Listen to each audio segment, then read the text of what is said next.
नमस्ते। इस साहित्यिक विश्लेषण में या कह लीजिए इस एक्सप्लेनर में हम बात करने वाले हैं सच्चे त्याग और कर्तव्य की। आज हम एक ऐसी कहानी पर चर्चा करेंगे जो सच में सोचने पर मजबूर कर देती है कि आखिर असली धर्म है क्या। तो चलिए बिना किसी देरी के सीधे इस बेहद दिलचस्प कथा के पन्नों में चलते हैं। अब सोचिए जरा, आमतौर पर जब भी हम यज्ञ शब्द सुनते हैं तो दिमाग में क्या आता है? आग, मंत्र और बड़े बड़े आयोजन, है ना? लेकिन इस कहानी का विषय ही एक बड़ा रहस्य है। एक ऐसा यज्ञ जिसमें ना तो कोई आग जलाई गई, ना ही कोई मंत्र पढ़ा गया, और फिर भी उसे एक महायज्ञ का दर्जा दिया गया। ये जो विरोधाभास है ना, यही इस पूरी कथा की नींव तैयार करता है। वक्त बदलते वाकई देर नहीं लगती, और यहाँ हमें समाज का एक बड़ा ही कड़वा पर सच्चा रूप देखने को मिलता है। एक जमाना था जब हमारे मुख्य पात्र यानी सेठ जी के पास बहुत पैसा था। उनके दरवाजे हमेशा खुले रहते थे, लोग पेट भर खाना खाते थे। पर फिर गरीबी आ गई, और जैसे ही हालात बिगड़े, जिन लोगों की उन्होंने इतनी मदद की थी, सबने मुंह फेर लिया। ये बिल्कुल वही बात हो गई कि जब इंसान का अच्छा वक्त खत्म होता है तो कैसे बड़े बड़े रिश्ते भी गायब हो जाते हैं। खैर, इस कहानी के मुख्य टकराव को समझने के लिए पहले ये जानना जरूरी है कि उस दौर में यज्ञ का आखिर मतलब क्या था। दरअसल उस वक्त यज्ञ मुख्य रूप से देवताओं को खुश करने और कुछ निजी फायदे या मनोकामनाएं पूरी करने के लिए किए जाते थे। एक तरह का सौदा समझ लीजिए, और यही वो मानसिकता है जिसके इर्द गिर्द इस कहानी का सबसे बड़ा मोड़ छिपा है। अब सेठ जी और उनकी पत्नी इस भयंकर गरीबी से इतने परेशान और हताश हो चुके थे कि उन्हें एक बेहद ही मुश्किल और कड़वा फैसला लेना पड़ा। जिंदा रहने के लिए उन्होंने तय किया कि वो अपने पिछले किए गए यज्ञों के पुण्य में से किसी एक को बेच देंगे। हाँ, उस जमाने में ऐसी मान्यता थी कि यज्ञ से मिले पुण्य को बेचा जा सकता है। सोचिए हालात कितने खराब रहे होंगे कि 2 वक्त की रोटी जुटाने के लिए किसी को अपने धर्म और पुण्य का सौदा करना पड़े। तो अब देखते हैं आगे क्या होता है। अपना यज्ञ बेचने के लिए सेठ जी को कुंदनपुर नाम की एक जगह जाना था। अब ये कुंदनपुर उनके घर से करीब 10 से 12 कोस दूर था। 12 कोस यानी करीब 36 किलोमीटर, और वो भी उस जमाने में पैदल।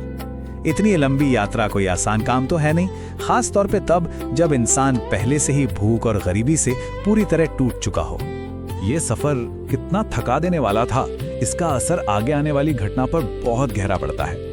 भयंकर गर्मी से बचने के लिए सूरज निकलने से पहले ही सफर शुरू करना, आधी दूरी तय करना, और फिर पूरी तरह से पसीने में लथपथ होकर थक हार कर एक पेड़ के नीचे बने कुएं के पास रुकना ताकि थोड़ा आराम कर सकें और साथ लाई हुई रोटियां खा सकें।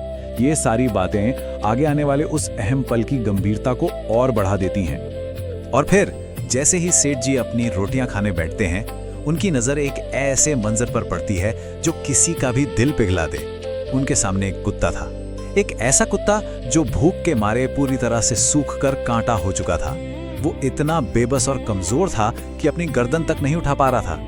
ये एकदम असहाय और बेहद दर्दनाक स्थिति थी। ऐसे में करुणा और दया उस भूख पर हावी हो जाती है। ये देखना सच में बेहद खूबसूरत है।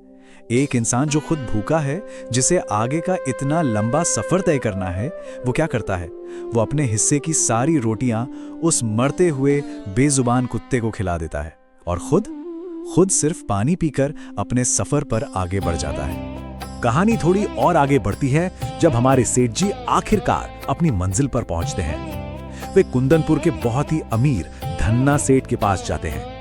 उनके दिमाग में तो बात बिल्कुल साफ थी, एक सीधा साधा व्यापारिक सौदा। अपना एक पुराना यज्ञ बेचो, पैसे लो और गरीबी दूर करो। पर जैसा कि हम सब जानते हैं, जिंदगी इतनी आसान थोड़ी होती है। यहाँ एक ऐसा चमत्कारी और अलौकिक मोड़ आता है जो सेठ जी की सारी उम्मीदों को पूरी तरह पलट कर रख देता है।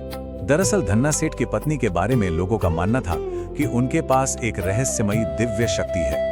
वो अतीत को और भविष्य को बिल्कुल साफ साफ देख सकती है, और उनकी यही शक्ति कहानी में एक बहुत बड़ा धमाका लेकर आती है। जैसे ही सेठ जी यज्ञ बेचने की बात छेड़ते हैं, धन्ना सेठ की पत्नी एक ऐसी बात कहती हैं जो पूरी कहानी का नजरिया ही बदल देती है। वो कहती हैं कि हम आपका कोई साधारण यज्ञ नहीं, आपका महायज्ञ खरीदना चाहते हैं। ये वो चौंकाने वाला पल है जहां कथा का असली और सबसे गहरा दार्शनिक अर्थ बाहर आना शुरू होता है। अब यहाँ सेठ जी के उलझन को बिल्कुल महसूस किया जा सकता है। वे पूरी तरह से हक्के बक्के रह जाते हैं। क्यों? क्योंकि वे तो अपने पुण्यों को सिर्फ उन पुराने महंगे पूजा पाठ और अनुष्ठानों से नाप रहे थे। वो यही सोच रहे होंगे कि भाई पिछले इतने सालों से तो मेरे पास ढंग से खाने के पैसे नहीं है, तो मैं भला कोई महायज्ञ कैसे कर सकता हूँ। ये सच में दिखाता है कि उस दौर में धर्म को किस तरह सिर्फ दिखावे और पैसे के खर्च से जोड़ दिया गया था।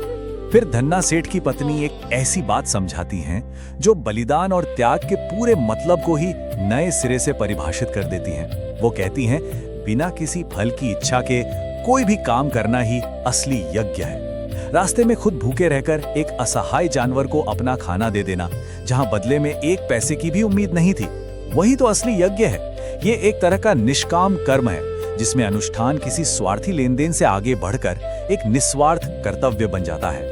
ये तुलना सच में बहुत पावरफुल है। एक तरफ वे पारंपरिक अनुष्ठान हैं, जो अमूमन लोग अपनी कामयाबी, दौलत या निजी फायदे के लिए बड़े बड़े यज्ञों के रूप में आयोजित करते हैं, और दूसरी तरफ सेठ जी का वो काम, एक शुद्ध करुणा से भरा काम, जो सिर्फ और सिर्फ एक भूखे कुत्ते की मदद करने के लिए किया गया, जिसमें किसी फायदे की रत्ती भर भी उम्मीद नहीं थी।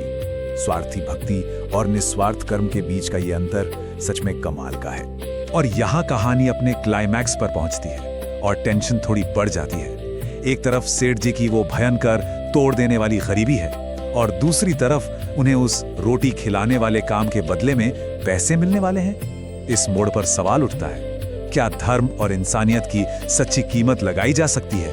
क्या एक बुनियादी मानवीय कर्तव्य के लिए पैसे लेना सही होगा? देखिए, सबसे अहम बात यहाँ ये निकल कर आती है कि सेठ जी अपने उसूलों से बिल्कुल नहीं डगमगाते। भूख और गरीबी की इस इंतहा पर खड़े होने के बावजूद उनका यही मानना था कि एक भूखे को खाना खिलाना उनका धर्म था, एक कर्तव्य था, कोई व्यापार नहीं जिसके लिए मोल भाव किया जाए या पैसे वसूले जाएं। और इसलिए उन्होंने अपने उस महायज्ञ के बदले एक कौड़ी भी लेने से साफ इनकार कर दिया। सेठ जी खाली हाथ अपने घर वापस लौट आते हैं। शुरू में तो उनकी पत्नी को थोड़ा झटका लगता है, पर पूरी बात सुनने के बाद सच में उनका रुख बड़ा प्रेरणादायक होता है। उस बुरी स्थिति में भी पत्नी को अपने पति पर बेहद गर्व होता है।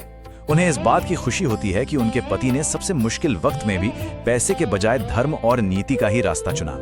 यह उन दोनों के सच्चे नैतिक मूल्यों को दर्शाता है। और फिर इस आम से साधारण से घर में एक बड़ा ही रहस्यमय माहौल बनने लगता है। दिन के वक्त तक जो जमीन बिल्कुल समतल थी, रात को वहां अचानक से एक पत्थर उभर आता है जिसमें एक लोहे का कुंडा लगा होता है। ये वो पल है जिसे किसी तर्क से नहीं समझाया जा सकता। बस ऐसा लगता है मानो कुछ बहुत ही असाधारण और बड़ा होने वाला है। यहाँ सस्पेंस अपने बिल्कुल चरम पर होता है। जैसे ही दोनों मिलकर उस कुंडे को खींचते हैं, भारी पत्थर उठ जाता है और नीचे की तरफ जाती हुई एक विशाल और रहस्यमय सुरंग की सीढ़ियां सामने आ जाती हैं। ये कहाँ जा रही हैं, किसी को नहीं पता। ये उनके आसपास की दुनिया के पूरी तरह से बदल जाने का एक प्रतीक है। ये दृश्य सच में किसी चमत्कार जैसा है। सीढ़ियों से नीचे उतरते ही वहां चमकती हुई रोशनी उनकी आंखें चौंधिया देती है। पूरा का पूरा तहखाना सोने, चांदी और कीमती रत्नों से भरा पड़ा था। ये अपार खजाना और वो रोशनी दरअसल उनके उस निस्वार्थ कर्म का एक अलौकिक और ईश्वरीय इनाम था। और तभी उस जमीन के अंदर, उस तहखाने में एक गूंजती हुई रहस्यमयी आवाज आती है, तुम्हें तुम्हारे कर्मों का फल मिला है। ये दिव्य आवाज इस कथा को पूरी तरह से बांध देती है। ये साबित करती है कि उनका वो निस्वार्थ काम ही उनका सबसे सच्चा महायज्ञ था, और ब्रह्मांड ने या ईश्वर ने खुद आकर उन्हें उसका पुरस्कार दिया है। तो इस पूरी दार्शनिक यात्रा का निचोड़ क्या निकला? इस एक्सप्लेनर के माध्यम से ये बिल्कुल साफ हो जाता है कि असल में सच्चा परोपकार ही सबसे बड़ा आध्यात्मिक मूल्य रखता है। कोई दिखावे का अनुष्ठान नहीं, बल्कि बिना किसी स्वार्थ या फायदे के की गई मदद ही ईश्वर को सबसे ज्यादा प्रिय है। जब मदद की नीयत बिल्कुल साफ होती है, तब ईश्वर भी किसी न किसी रूप में अपना हाथ जरूर बढ़ाता है। इस विश्लेषण के आखिरी हिस्से पर आते आते एक बहुत ही गहरा सवाल हमारे सामने छूट जाता है। आज की इस भागदौड़ भरी जिंदगी में, जहां लोग सफलता पाने के लिए पता नहीं कितने ही अनुष्ठान और पूजा पाठ करते हैं, क्या असल जिंदगी में किसी की निस्वार्थ भाव से की गई एक छोटी सी मदद उन सारे अनुष्ठानों से बड़ी नहीं है? क्या हमारा एक छोटा सा नेक काम भी महायज्ञ नहीं बन सकता? सोचिए जरूर। इस पूरी कथा को समझने के सफर में साथ जुड़े रहने के लिए बहुत बहुत धन्यवाद।